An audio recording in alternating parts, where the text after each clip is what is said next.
Well, the New York Times finally admits it. Are protests unsafe? What experts say may depend on who's protesting what. Public health experts decried the anti-lockdown protests that last spring as dangerous gatherings in a pandemic. Health experts seem less comfortable doing so now that the marches are against racism. I want to read you this story, but I'm going to give a quick shout out to researcher, scientist Corey Clark. You can follow her on Twitter at I'mHardCorey. She's the director of academic engagement for Heterodox Academy, which you should also definitely be checking out because Heterodox Academy, smart people, good ideas. Corey referenced this and said, Kahan, 2012, participants who watched identical videos of protests disagreed on key facts about the nature of the protests depending on their ideological worldview. Now, I believe what this study did was it showed you a general neutral protest.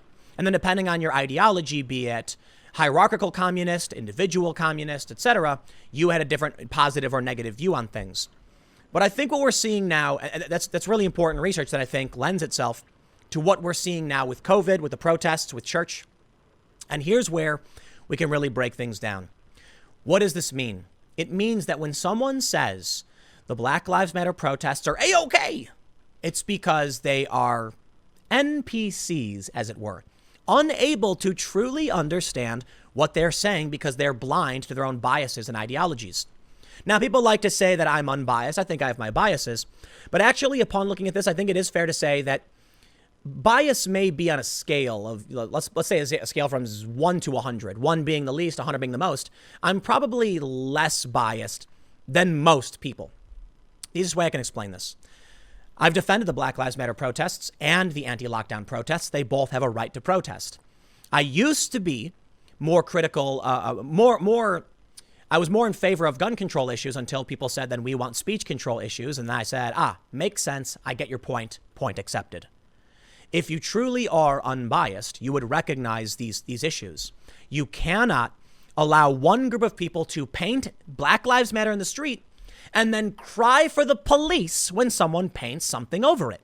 If painting in the street is free speech, it's free speech for everyone. But what are we seeing now? In our government, in our politics, there is a bias in favor of the left, which is going to get people killed. And now they're complaining about the rise of COVID cases. It's worse than it's ever been, they say. Why? Well, they refuse to admit it's them protesting. And so they say it must be people going to bars because I can do no wrong. Well, the logic certainly hits them at some point. And they say, well, we wear masks. We're wearing masks. That proves it. No, it doesn't. It doesn't prove anything. It's insane. Even if these mass protests were all wearing masks, and most of them are, you can see you're hard pressed to find people in this photo who aren't wearing masks. There's one woman right there with no mask, no mask, no mask, no mask. You can find them. Okay. And that means even with a mask, there is transmission. So you're going to have to try and convince me that in this picture, even with masks, no transmission. Oh, spare me. Your ideology is blinding you. These people have gone insane. They have adopted such a fringe, hardcore religion, they cannot see reality anymore. Science is meaningless. Gender isn't real, they say. And everything seems to be falling apart. This is what happens when you get a powerful, institutionally empowered new religion. It's why the founding fathers wanted a separation between church and state, to certain degrees. One of the reasons was just to protect people's ability to worship as they saw fit. And we shouldn't have religion in the state because these people and we certainly believe in different things. The problem is, I can look at this and say, yes, you're going to spread COVID. They can't. They will look at a small group of people at church and say they're spreading COVID while blind to what they're doing. And that's the problem. How can we have functioning policy in this country if these people can't even see what they're doing, blind to their own side's faults? It's a serious problem for us. And I think so long as this is what we get, it's going to get bad. You know, I've talked in the past about civil war, but think about fanaticism. These people are fanatics. They tear down statues and destroy them and say free speech. Then they say silence is violence, but speech is violence. They get mad when you paint over their message, but we're not supposed to get mad when they tear down our statues. Hypocrisy. blind zealotry and fanaticism. It will be our downfall if we don't do something about it. But hey, the New York Times, at least they're writing about it, right? They say, as the pandemic took hold, most epidemiologists have had clear prescriptions in fighting it. No students in classrooms, no in-person religious services, no visits to sick relatives in hospitals, no large public gatherings. So when conservative anti-lockdown protesters gathered on state capitol steps in places like Columbus and Lansing in April and May, epidemiologists scolded them and forecast surging infections. When Governor Brian Kemp of Georgia relaxed restrictions on businesses in late April, as testing lagged and infections rose, the talk in public health circles was of that state's embrace of human sacrifice. And then, the brutal killing of George Floyd by police in Minneapolis on May 25th changed everything. Soon, the streets nationwide were full of tens of thousands of people in mass protest movement that continues to this day, with demonstrators and the toppling of statues. And rather than decrying mass gatherings, more than 1,300 public health officials signed a May 30th letter in support, and many joined the protests. That reaction, in the contrast with the epidemiologists' earlier fervent support for the lockdowns, gave rise to an uncomfortable question. Was public health advice in a pandemic dependent on whether people approved of the mass gathering in question? To many, the answer seemed to be yes. And to many, they were right. That's exactly what it was. How is it that we saw pictures of nurses defiant, blocking vehicles saying, you're not marching past me, you bigot? Then, after the George Floyd incident, these nurses emerging in photos and videos were clapping and cheering, saying yes, while they wore masks. Hilarious, isn't it? This kind of blind zealotry should be obvious to most people, but for some reason it isn't. Dare I say, the NPC meme is real.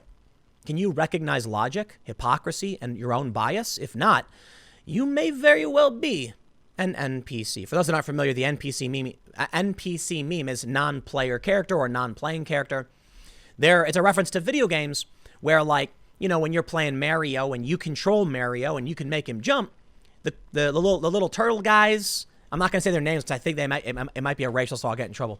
Princess Toadstool, you don't control her, but she looks kind of like Mario. You get the point? I'm joking.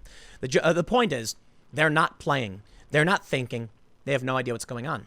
You can't convince them.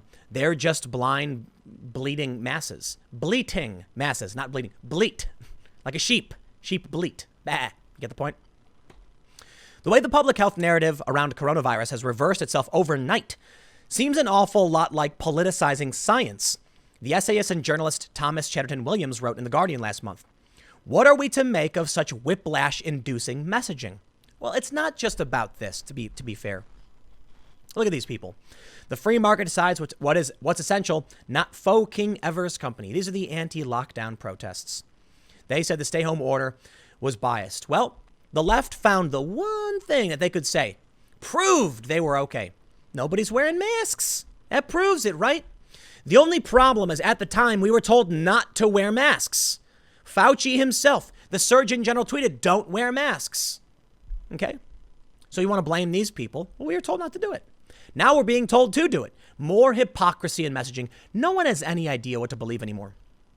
They say, you know, Bill Burr said, I turn on the news, I see, are we wearing masks? Okay, we're wearing masks. What are you talking about, man?